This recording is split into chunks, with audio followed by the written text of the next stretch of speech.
Slow down. Naf, the only defender here, the smoke, and he's just in the angle. He's waiting for it. Timing is everything. He's going. Oh! It can't be real! Didn't see anybody landing the triple right to the smoke. I've never seen anything like it.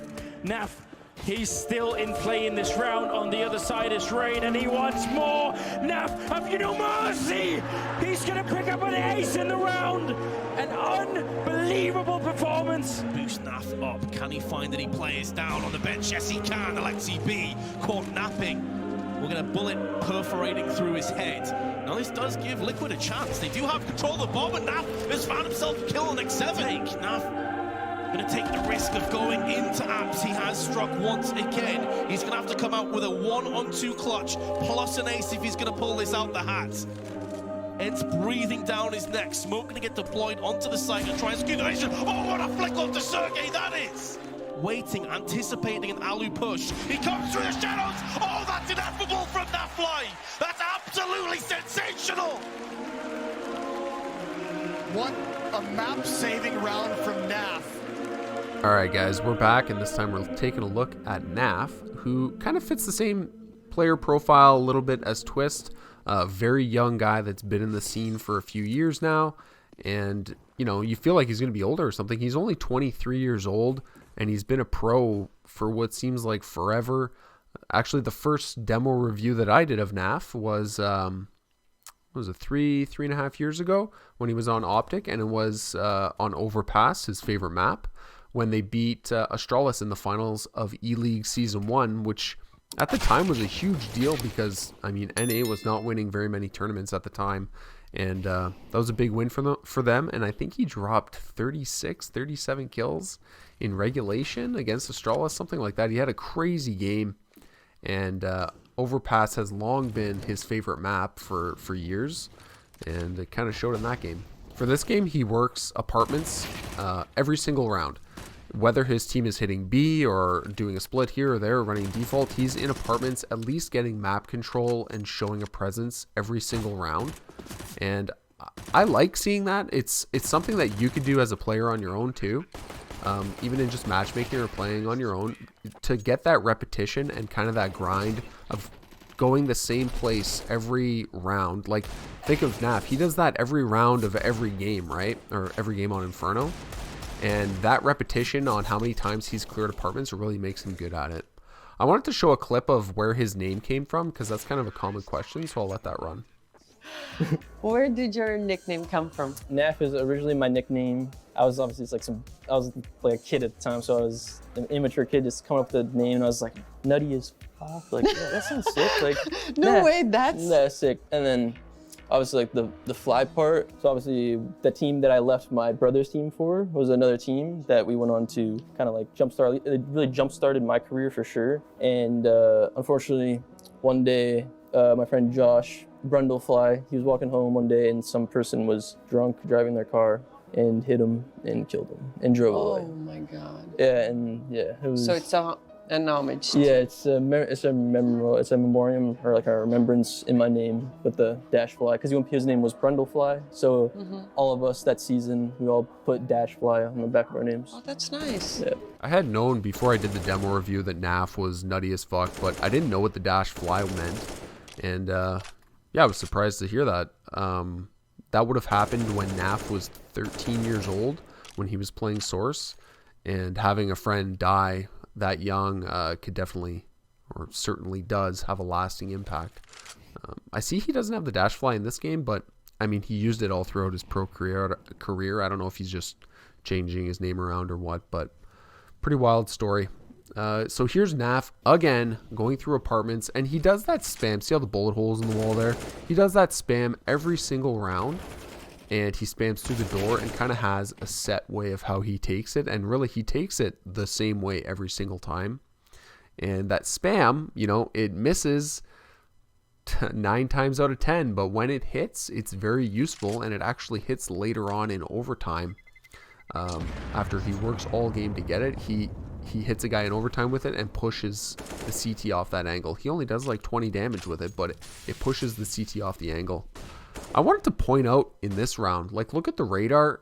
look how close Liquid are to taking A. They have 4 right on top of A, and Navi don't have a good call. They have 2 super far away. Not even one guy kind of playing a swing position, maybe in CT spawn, so he can kind of help at B or quick rotate to A. Liquid were able to kind of sneak up on A and very silently, I guess, get super close to the bomb site without the 2 guys from B rotating in. So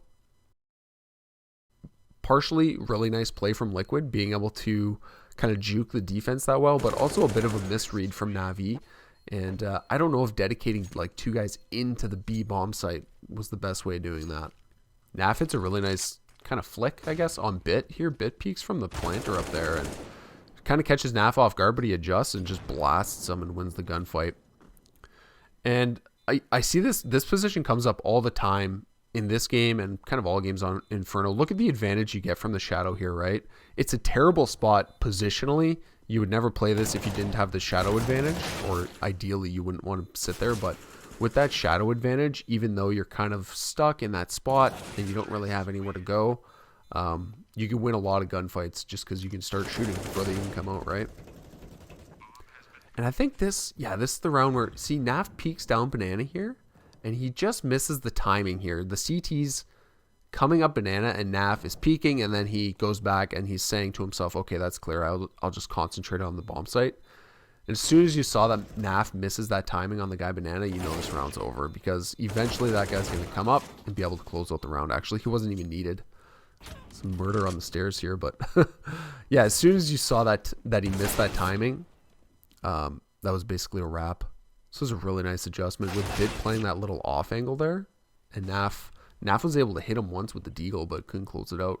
So another position I saw him play, he plays in this spot all the time on the B bomb site, and it's super strong. I think it's impossible to molly him off of, or at least none of the mollies hit him. And it's very anti-flash because the archway is blocking kind of so much of his vision, right? So all these hits, they're flashing in and they're mollying in, but he doesn't have to move. He doesn't have to turn from any flashes.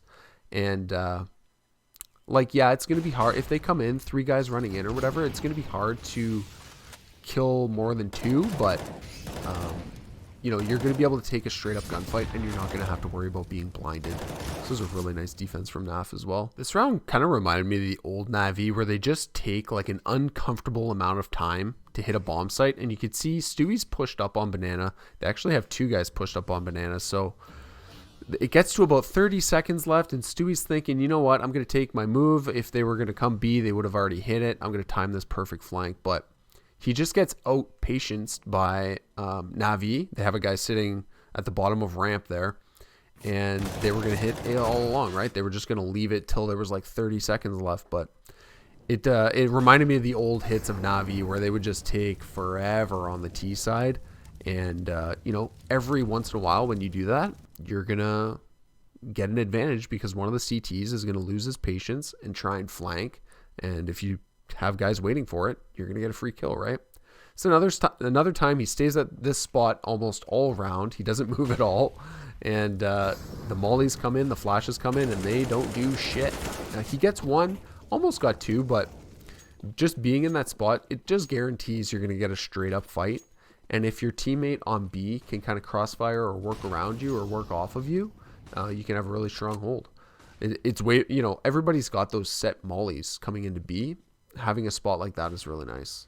I've been watching a lot of these Liquid games at Katowice, and Fallen plays these little off angles like that. Like, it's, I love off angles. I'm the off angle guy, but come on, man. Like, how the fuck are you going to get more than 1 in that position? There's 5 T's alive. I like that position if maybe there's 2 terrorists alive, or if you're clutching. He doesn't even get the 1 kill, and that's unfortunate from Naf, switches to his nades, but I've just seen Fallen take a lot of those off-angle type fights, and they work really well in certain situations. Like, I was surprised he didn't get at least 1 kill there, but I don't know, with 5 guys alive holding banana like that, like, how the fuck what's your exit strategy, right? You have no exit plan. This is a 1v1 against Simple, and you can see he doesn't want to shoulder peek it. He's just going to go for the straight Ferrari peek, and Simple was ready for it.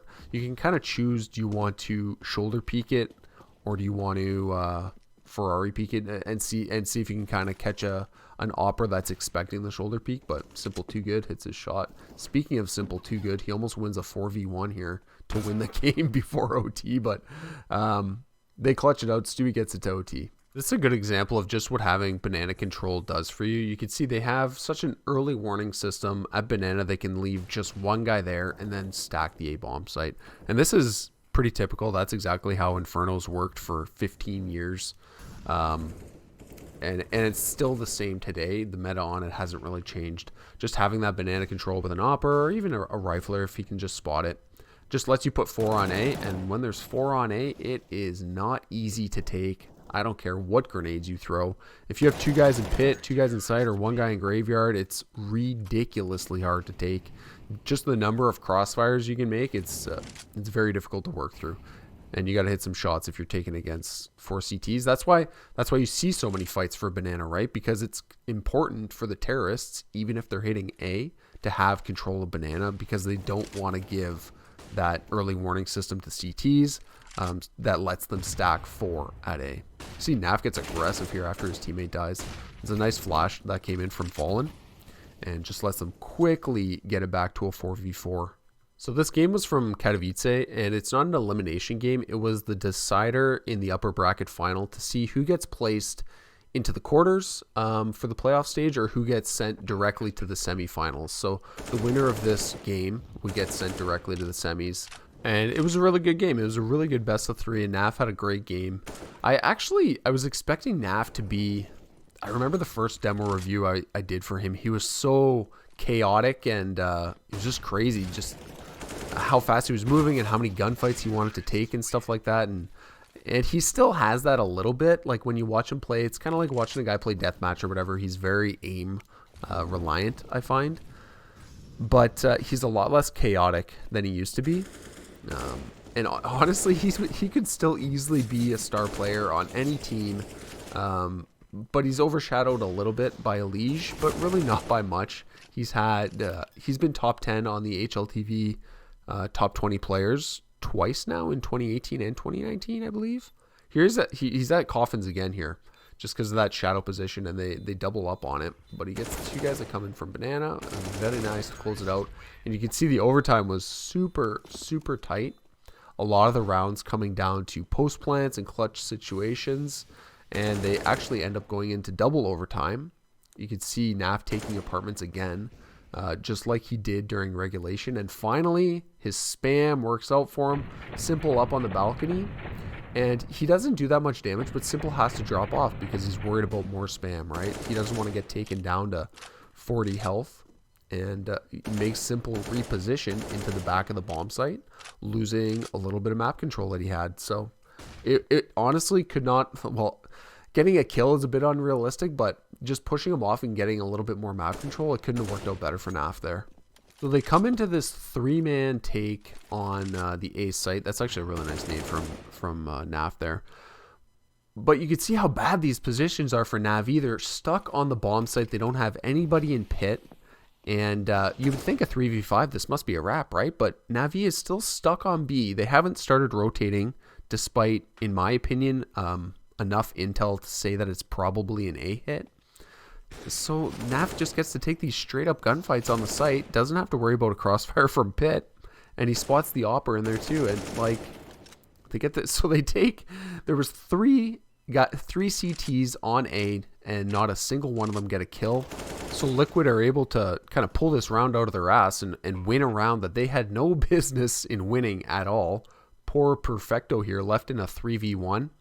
It was just, I felt like it was a round that Navi lost, and Liquid didn't really win. You know what I mean? I feel like when Simple got spammed off the balcony, if he would have fallen into pit to get a little crossfire, a little warning system on when they're moving up laneway, it would have worked out a lot better for them. Anyways, Naf here in his favorite spot on the B bomb site, just sitting on top of the boxes, pretty much all around.